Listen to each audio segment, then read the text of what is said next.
Bonjour à tous, donc j'ai la lourde tâche de vous maintenir éveillés entre le postprandial et l'avant-goûter, donc je vais essayer de faire quelque chose de dynamique. Je vais vous présenter le système d'avertissement aux crues qu'on a développé sur le bassin versant de la Siagne, en faisant un focus sur le retour d'expérience des inondations du 3 octobre 2015, et en vous parlant, sur la base de ce rétexte du 3 octobre 2015, des comportements humains et de l'analyse qu'on a pu en faire.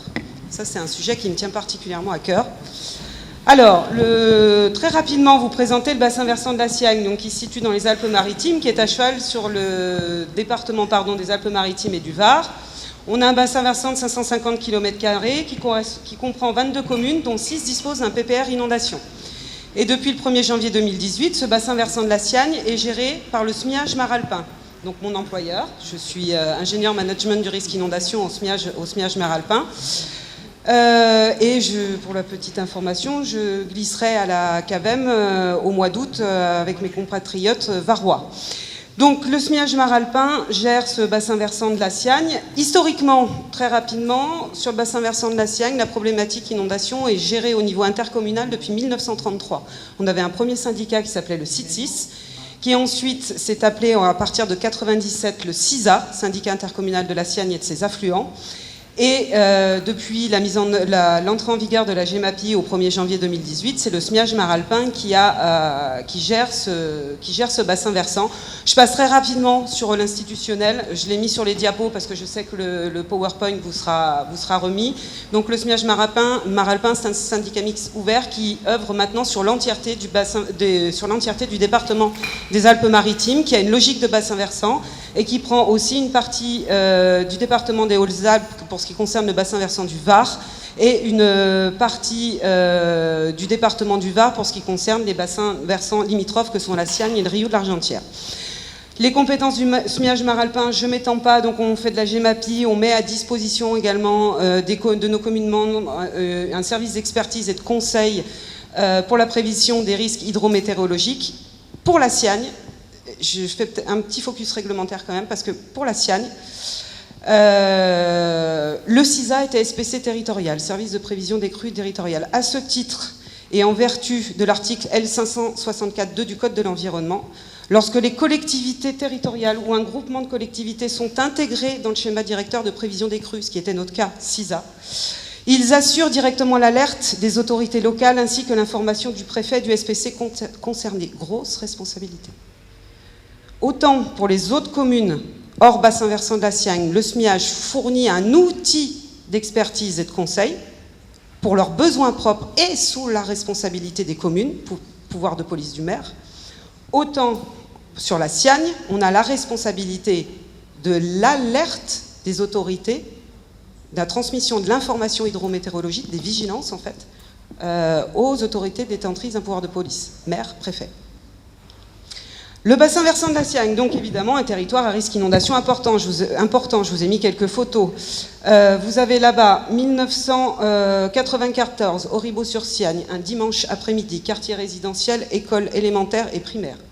1996, basse-vallée de la Siagne. Vous avez ici l'aéroport de Cannes-Mandelieu. Cannes de ce côté-là, Mandelieu ici. Et la plaine de la Siagne, avec l'échangeur autoroutier qui fait un vrai verrou hydraulique. Ici, on est en 2011. Donc, crue d'un affluent de la Siagne. Ici, la Siagne en 2011, à peu près identique à 96.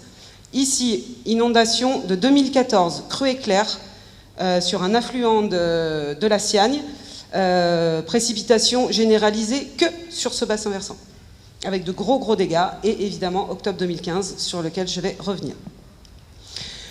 Donc sur ce bassin versant de la Siagne, on a développé depuis 1997 un système d'avertissement aux crues. Ce système d'annonce de crues a été perfectionné, on s'inscrit dans une boucle d'amélioration continue et en gros il est composé de 3 outils. On a les outils de surveillance in situ, on va avoir les outils de surveillance météo et après on a la composante humaine. Donc au niveau des outils de surveillance in situ, on a déployé 18 capteurs sur le bassin versant de la Siagne qui sont répartis en 14 sites de mesure où on a des radars de niveau qui nous permettent de mesurer les hauteurs d'eau et également des pluviomètres. On avait testé les humidimètres mais honnêtement pas réellement représentatifs. Les mesures sont enregistrées quotidiennement in situ. Elles sont transmises en mode normal une fois par jour via le GSM ou le RTC. Alors le GSM, c'est plutôt du GPRS maintenant. Et on sécurise les mesures de niveau avec une liaison satellite Iridium. Parce qu'on a une obligation, au titre de cette compétence SPC, de transmission de l'information. Donc on sécurise à tout prix cette information. On fait une étude de risque sur la possibilité de ne pas avoir les informations de terrain, quoi. Ces stations, elles sont alimentées énergétiquement par panneaux solaires et batteries 12 volts, quand elles ne peuvent pas être reliées au réseau électrique, ce qui est rarement le cas. Elles ont 2 seuils de paramétrés, en général, préalerte, alerte. Quand les cours d'eau franchissent ces seuils, on est averti par des alarmes, en général SMS et mail. Et on utilise du capteur électromagnétique radar, et pas de l'ultrason, pas du bulle à bulle, parce qu'on est dans un contexte de crue éclair qui favorise l'arrachement des capteurs. On a des eaux qui contiennent beaucoup de carbonate de calcium, donc tout ce qui est piézorésistif à membrane, ça demande beaucoup d'entretien, ça calcifie les membranes, donc on n'utilise pas ça, on utilise du radar, et pas de l'ultrason, parce que les mesures, elles sont fortement influencées par les variations de température. Et nous, on a beaucoup de variations de température. L'ensemble de ces capteurs, des mesures des capteurs sont restituées sur une supervision qu'on appelle un web superviseur. Donc on a installé en interne 2 serveurs qui nous permettent de récupérer l'ensemble des données in situ. On est en voie d'externalisation de ce système de supervision, parce qu'il y a aussi des contraintes à l'avoir en interne. C'est-à-dire que il faut sécuriser électriquement les infrastructures. Parce que si on a une coupure électrique, on n'a plus de serveur et on n'a plus de mesure. Et le fait d'externaliser en data center, avec des systèmes de redondance, ça permet d'être quand même un peu plus tranquille. Donc on est en train de voir à externaliser le logiciel de supervision.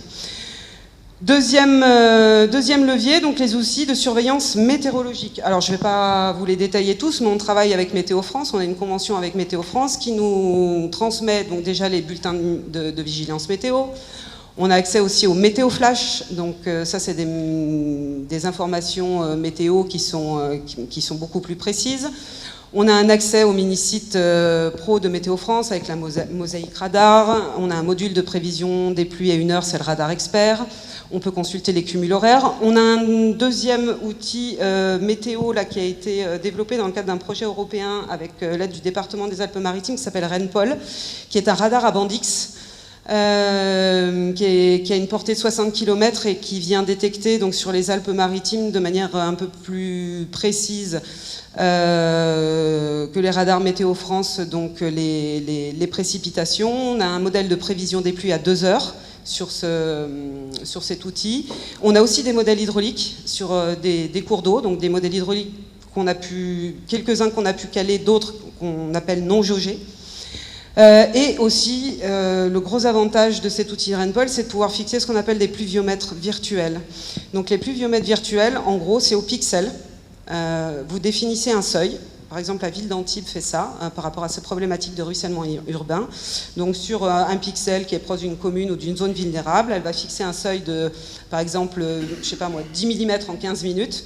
Et si ce seuil est atteint, paf, l'application envoie une alarme et le PCS est déclenché puisqu'ils ont un PCS gradué en fonction de ces alarmes. On utilise aussi Rythme, on utilise aussi Vigicru. Et je vous ai mis un autre site pour la consultation, nous qu'on trouve pas mal, mais c'est plus sur la prévision au long terme. C'est le modèle GFS, c'est un site allemand qui s'appelle Wetterzentral. Voilà, comme ça je vous exhorte un petit peu à être polyglotte. Troisième levier donc, du système d'avertissement aux crues. Donc on a vu les outils in situ, on a vu les outils de prévision hydrométéo. Maintenant il y a la composante humaine. Donc au sein du SMIAGE, on est 9 veilleurs hydrométéo, agents du SMIAGE, qui sommes chargés d'effectuer une veille hydrométéo, accompagnés de directeurs de permanence. Donc à chaque fois, suivant un planning préétabli, on a un directeur de permanence et un veilleur hydrométéo qui sont d'astreinte chaque semaine, donc du lundi au dimanche. Et ben voilà, on regarde le superviseur et on est attentif à ce que prévoit la météo. Et en fonction de ce petit schéma, ben on va déclencher des actions. Et en gros, on va croiser ce que nous disent nos capteurs, ici, donc en fonction des seuils qui sont définis sur chaque capteur.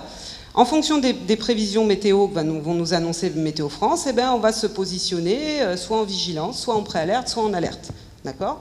Et en fonction de ça, dans chaque commune du bassin versant de la Siagne, donc je vous ai dit qu'il y en avait 6 qui étaient soumises à un risque inondation identifié et avéré, on a identifié ce qu'on appelle des veilleurs communaux. Donc ça peut être des élus, des administratifs, des agents qui sont formés, qui nous connaissent et qui vont être chargés de réceptionner en fait notre diagnostic hydrométéo. Voilà. Et on a donc une procédure du lundi au vendredi, en gros en heure ouvrée et en jour ouvré, on va leur envoyer un mail pour leur signifier ben voilà, ce qui se passe. On envoie ça également au SDIS, aux gendarmeries et à la préfecture. Voilà, on fait vraiment un package. On envoie ça vraiment à tous les services qui sont acteurs de la gestion de crise. Et hors jour ouvré et horaire ouvré ou jour férié, là par contre on va appeler directement, on a des numéros d'astreinte, on va directement appeler ces interlocuteurs pour leur donner ce diagnostic hydrométéo assorti soit d'une mise en vigilance, soit d'une préalerte, soit d'une alerte. Alors, qu'est-ce qui s'est passé concrètement avec cette organisation le 3 octobre 2015 ? Donc ça a commencé le jeudi 1er octobre. Donc on a reçu un bulletin de mise en vigilance de Météo France qu'on a relayé aux veilleurs communaux. Nos niveaux d'eau étaient très bas, donc on les a vraiment mis en vigilance en leur disant, bah voilà, on nous annonce des pluies soutenues du jeudi au dimanche avec des cumuls de 70 mm sur 4 jours. Pas grand-chose. Si ce n'est, sur des orages localisés, peut-être du risque de ruissellement. Vendredi 2 octobre, eh ben, en moins de 24 heures, il est tombé 75 à 80 mm de pluie. 75 à 80 mm de pluie, chez nous, ça ne fait pas déborder des cours d'eau, seulement ça sature les sols. Ça sature bien les sols. Donc là, on a quand même maintenu la mise en vigilance en appelant individuellement les veilleurs communaux. En disant, attention, il est quand même tombé ça, et on nous réannonce de la pluie. On ne sait pas combien, mais restez vigilants, restez actifs. Le 3 octobre à 14 h, on prend une vigilance orange de Météo France. Donc à l'époque, les vigilances orange de Météo France, on en prenait 2 par an. Nous, on sait quand on prend une vigilance de Météo France, on a vraiment probablement un phénomène dangereux qui peut survenir. Donc on relaie et on les met en préalerte, justement, les veilleurs communaux. On est un samedi, donc on les a appelés individuellement, surtout que là, on annonçait 100 à 120 mm en 6 heures. Le samedi 3 octobre, donc le même jour, entre 20h et 20h45, on a pris 100 mm d'eau en 45 minutes. Donc là, on s'est rendu compte que les orages étaient stationnaires et qu'ils s'auto-alimentaient en mer. Donc ça restait. Donc vraiment situation dangereuse. Le 3 octobre à 20h45, on les a mis en alerte. Bon, ils étaient déjà sous l'eau, mais on les a mis en alerte pour vraiment leur signifier que voilà, ça allait rester et ça allait continuer. Et les pluies se sont terminées vers minuit et demi. Donc en une heure, au niveau du bilan, on a relevé 115 mm de pluie à Mandelieu et 109 mm à Cannes. Donc on a battu d'une fois et demie les records des anciennes pluviométries. En 2 heures, on a pris 175 mm à Cannes, 156 mm à Mandelieu de Napoule, sachant qu'on a une pluviométrie annuelle entre 800 et 1200 mm. Donc on a des durées de retour qui sont plus que centenales pour des pluies de 1 heure à 2 heures sur ces 2 stations. On a eu des conséquences hydrologiques de ruissellement et d'inondations d'ampleur catastrophique, notamment au niveau des vallons côtiers. Les gros fleuves comme le Var, la Siagne n'ont pas réagi puisque la perturbation, elle est vraiment restée sur une bande de 10 km de large sur 35 km de long. Donc les hauts des bassins versants, les gros bassins versants n'ont pas réagi, mais alors les vallons côtiers et les petits fleuves côtiers ont réagi, mais de manière bien supérieure à la crue centenale, avec des vitesses estimées entre 2,5 et 4,5 mètres secondes. C'est énorme. Bilan humain très lourd, on a eu 20 morts et 650 millions d'euros de dégâts estimés par les compagnies d'assurance. Et ça, voilà, j'ai mis fin des pluies à minuit et demi, mais en gros, il a plu entre 20h et 22h, quoi, en 2 heures. Le retour d'expérience. Donc là, je vous ai donné le bilan. Maintenant, le rétex, c'est plus complexe parce que le rétex, on se penche sur... on va faire une analyse un peu plus poussée. Alors, je voudrais commencer ce rétex par un exemple. Sur le bassin versant de la Siagne, donc 6 communes disposent grâce au SMIAG, donc anciennement le CISA, hein, parce qu'on leur a mis à disposition depuis 2006 un automate d'appel en nombre. Donc cet automate d'appel en nombre, il est là pour voilà, avertir les populations, là pour le coup, d'un risque inondation. On a transmis la mise en préalerte le samedi à 14 h. Une seule commune sur les 6 qui bénéficiaient du système d'appel en nombre a utilisé son automate d'appel en nombre à 14h27, je crois. Ouais, 14h27. Je vous ai mis le contenu du message. La mairie X vous informe qu'un phénomène pluvieux important est en train de se produire et qu'à ce stade, en mairie, une cellule de permanence veille. Il est demandé à la population de rester vigilant. En cas d'aggravation du phénomène météo, la mairie prendrait les dispositions nécessaires pour alerter et éventuellement évacuer sa population. Donc durant l'après-midi, qu'est-ce qu'ils ont fait les habitants ? Ils ont mis en sécurité leurs véhicules sur les hauteurs de la commune, ils ont commencé à poser des bâtards d'eau. Alors attention, je vous parle d'une population hyper résiliente. On est sur une commune qui a 5-6 000 habitants, qui ont été fortement éprouvés. La photo que je vous montrais tout à l'heure de 1994, donc c'était sur cette commune-là. Ils ont ramassé aussi en 2011. Voilà, c'est des gens qui, enfin c'est les riverains, la mairie aussi, ils ont vraiment une culture du risque qui est très très prégnante. Donc ils ont les comportements. Mais ils ont su quoi faire. Donc il y a une commune qui a utilisé son système d'appel en nombre. Et on s'est rendu compte de quoi, après cet événement, c'est que dans la tête des élus et aussi de beaucoup d'administratifs, le système d'appel en nombre, il servait à l'évacuation. Ben non. Le système d'alerte de crue, le système d'appel en nombre, il ne sert pas qu'à l'évacuation. Il sert aussi à l'information. Et informer les gens sur la probabilité d'un événement. À Auribeau, il ne s'est rien passé en 2015. Hein. La rivière est montée, mais il n'y a pas eu de crue. Et le retour qu'on a eu des habitants, il me reste 5 minutes, la vache. Et le retour qu'on a eu des habitants, c'est « merci, vous nous avez prévenus ». Voilà. Donc globalement, suite à la catastrophe, on a eu des problèmes de transmission des informations de vigilance au sein des communes. Donc on a un problème sur ce qu'on appelle la chaîne d'information intracommunale.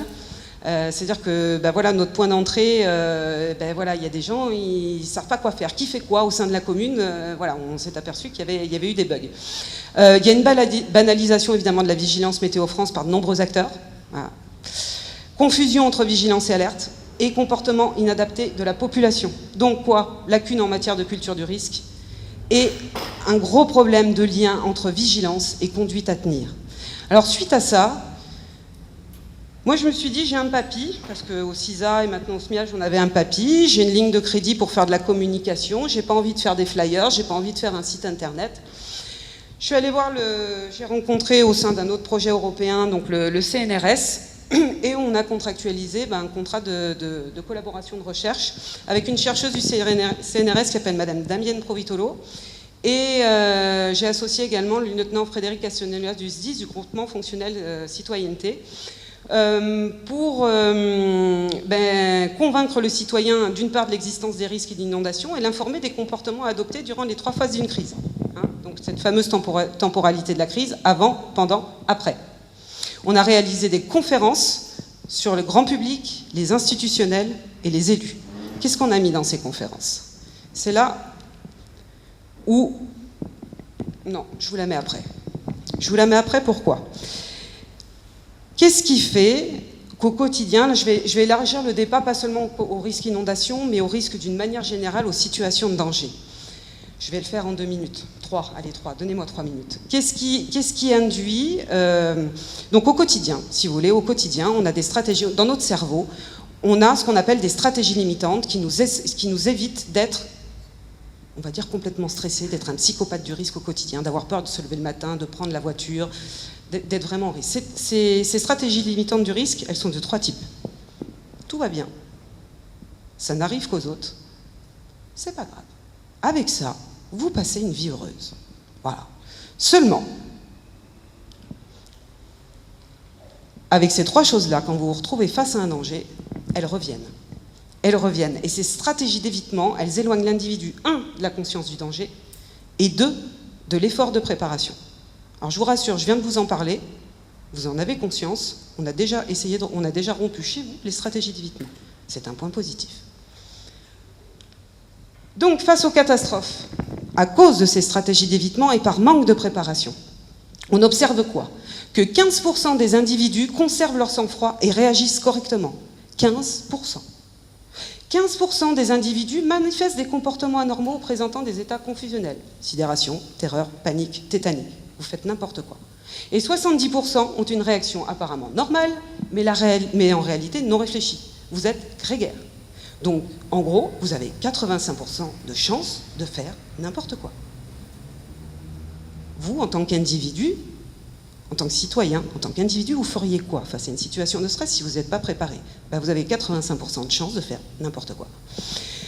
Donc on a vraiment une diversité des réactions avec une prépondérance des comportements réflexes. Et la solution, c'est informer les individus, les populations sur ce qu'ils doivent faire, ça c'est sûr, mais aussi les sensibiliser aux réactions qu'ils risquent d'avoir. Exemple, et je me dépêche, mais il est vraiment parlant celui-ci. Vous avez ici une photographie prise à séquence très courte du tsunami de 2004. D'accord ? C'est la même photo prise à quelques instants différents. Le tsunami, il est au fond, là. Bon, on a l'impression que c'est un peu une vague.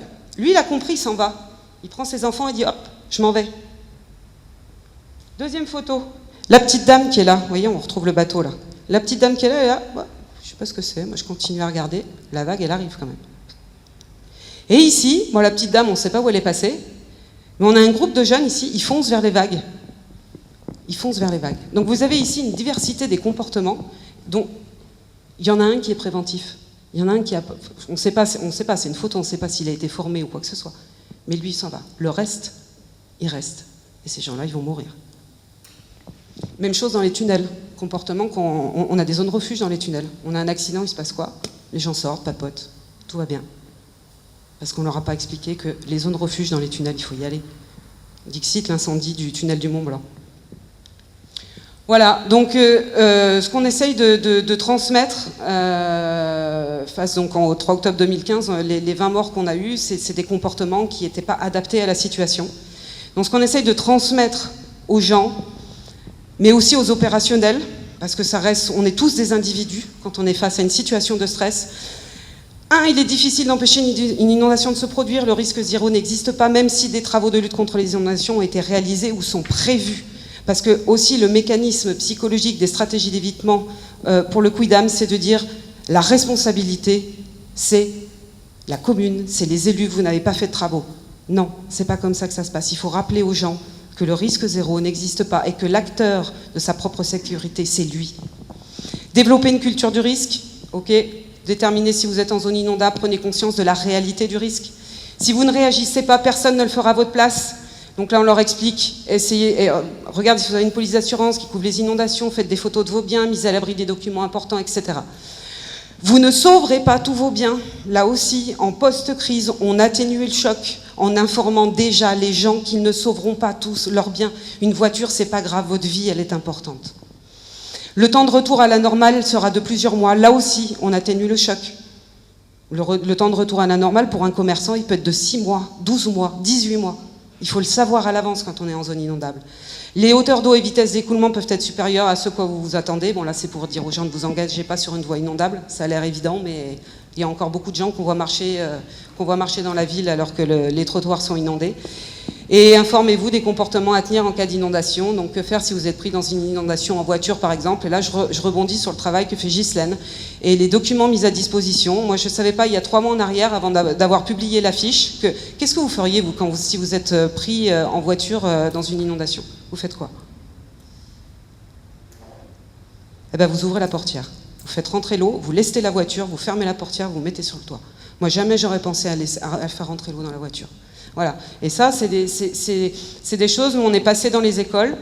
On a fait un programme pilote. Là, on a fait une classe primaire, collège, lycée, où on fait passer ces comportements.